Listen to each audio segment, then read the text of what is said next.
1차 선교 여행과 예루살렘 교회 회의를 마치고 안디옥으로 돌아온 바울과 바나바는 여느 때처럼 주님을 가르치기에 힘씁니다. 그러던 중 바울은 바나바에게 선교의 현장을 재방문해서 교회 공동체가 잘 운영되고 있는지 확인해 보자고 권합니다. 2차 선교 여행을 제안한 것입니다. 바나바는 좋다고 합니다. 그러나 바나바는 자신의 사촌인 마가라 하는 요한도 함께 데리고 갈 것을 제안합니다. 이때부터 이야기가 심상치 않게 흘러갑니다. 마가라 불리는 요한은 바울과 바나바의 1차 선교 여행 때 수행원으로 합류했다가 밧빌리아에서 선교를 포기하고 돌아간 인물입니다. 마가가 왜 선교 여행을 포기하고 예루살렘으로 다시 돌아갔는지 정확한 이유를 알 수는 없습니다. 그러나 바울은 마가의 행동에 몹시 언짢았던 것으로 보입니다. 바나바가 마가의 동행을 제안하자 바울은 단호히 거절합니다. 바울의 단호한 거절에 사도행전에 덕이 많고 위로의 사람으로 등장했던 바나바도 이번만큼은 자신의 의견을 굽히지 않았던 것으로 보입니다. 둘은 마가의 선교 동행 여부를 두고 심한 의견 차를 보입니다. 사도행전 39절에 서로 심히 다투어 피차 갈라서니라고 말합니다. 안디옥 교회 영혼의 단짝이었던 바울과 바나바가 예상치도 못하게 마가의 일로 심하게 싸웠던 것입니다. 그리고 의견은 전혀 좁혀지지 않습니다. 갈등의 골이 깊어졌는지 아예 서로 갈라서기로 합니다. 그리하여 바울은 실라와 함께 수리아와 길리기아로,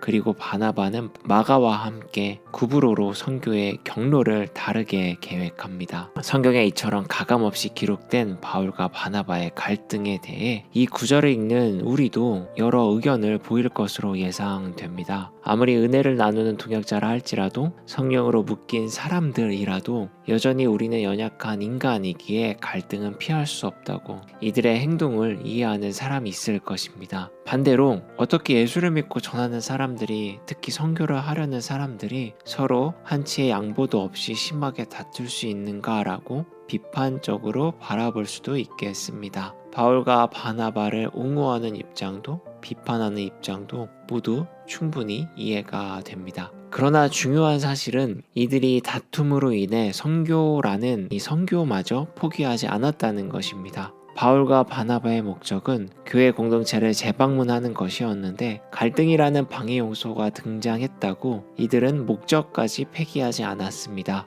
비록 갈등이 생겼지만 바나바와 바울은 서로 대치되는 감정의 에너지를 서로를 비난하는 데 모조리 쏟아붓은 것이 아니라, 그래서 애당초 세웠던 목적까지 사라지게 만든 것이 아니라 그 감정의 에너지의 방향을 바꾸어 그저 목적에 집중시킨 것입니다. 이것은 2차 선교 여행 포기라는 최악의 상황을 피하게 할 수 있었던 꽤나 지혜로운 방법이라 할 수 있겠습니다. 바울과 바나바가 최악의 사태를 발생시키지 않고 그나마 다른 경로로 선교를 선택하는 최선의 선택을 하였으나 이 바울은 동역자인 바나바와 다툰 것에 대하여 계속 마음에 걸렸던 것 같습니다. 그래서 바울은 신라와 함께 선교를 떠나기 전 안디옥 교회 교우들에게 주의 은혜를 부탁합니다. 여전히 바울이 성령에 의지하고 있었음을 보여주는 대목이라 할 수 있습니다. 어떤 일을 계획하고 의견을 제시하는 것이 개인적인 생각이라 할지라도 그것을 수행함에 있어서 성령의 도우심으로 해야 함을 바울은 누구보다 잘 알고 있었습니다.